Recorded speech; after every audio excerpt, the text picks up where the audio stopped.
This morning on Today's Money, 10 ways to save in 2009. 2008 was not the best year for anyone's personal finances, but that does not mean there isn't a silver lining for 2009. It is possible to save small and then see big results within the coming year. Sharon Epperson is CNBC's personal finance correspondent. She's going to tell us how to do all of this. Sharon, good morning. Good morning. So you say we can turn things around in 2009, and you say to do that, you got to start small. You do have to start small, and you have to start thinking about your liquid savings. A lot of reason why people are in so much financial pain is because they don't have any emergency fund. They don't have any cash savings. 76 million Americans answered a poll from the National Foundation of Credit Counselors saying we have no savings other than our retirement savings. So that is something that you really want to start with. You say save for 1 month's expenses. Start small because, trying to save for 3 to 6 months worth of your expenses, what you need to get to eventually, is a big goal to get to. So start with just 1 month. 1 month of your take-home pay, 1 month of expenses.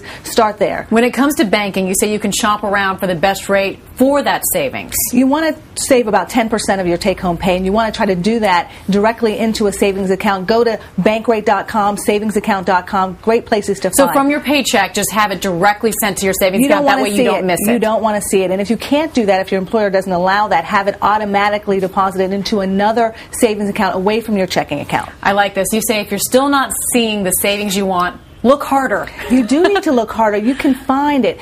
Think about $10 from about 15 different expenses that you have. You can come up with it and take that money and put that into your emergency fund, into your savings. That's going to be $1,800 after 12 months, and that's enough money to really seed that emergency fund. And if you get any extra money, a little raise, a little bonus, we hope that we're going to get a raise or a bonus. That might be difficult, but if we get that, if we get a refund check from our income taxes, that's great money to start seeding that emergency fund as well. You also say start saving for the holidays, like 2009 holidays now. It sounds crazy, but usually you just spend all that money in the last 6 weeks, or some people, I won't say myself, but do it in the last 6 hours before the holiday. You really want to figure out how much you've spent on everything, on gifts, on entertainment, on food this year, and then start budgeting over the course of the next year. From January to October, put that money into the savings, and then you're going to be spending that in November and December. This is an interesting one I haven't heard very often. You say you can reduce what you contribute to your 401k.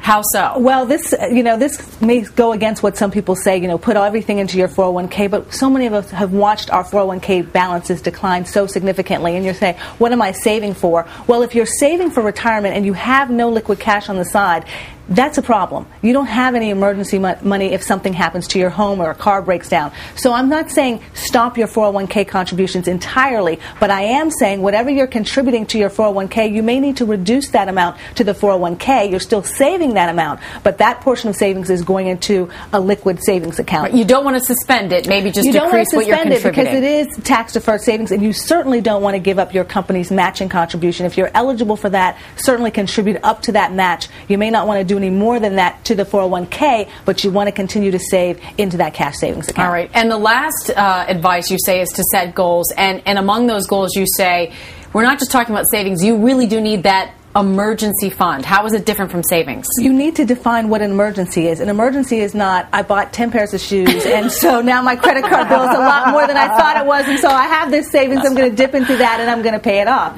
Your emergency fund is for the house repairs, for the car repairs, for a medical emergency. It really is an emergency fund. You need to think of it that way. Do not touch it. And your monetary goals, you say, should be a family conversation. Absolutely. You can start. My kids are 3 and 6. We talk about money. And whether it's just getting them to come with me to put the money into, the loose change into Coinstar and know what that means, or whether your older child is helping you by saving some of their allowance. Yes, you're giving them money, they're giving it back to you. But make sure it's a family affair and let them know there's a goal at the end, whether the goal is, pizza night, movies out, something that they want, but really set the goal as a family. If you're feeling overwhelmed, does it pay to go to a professional?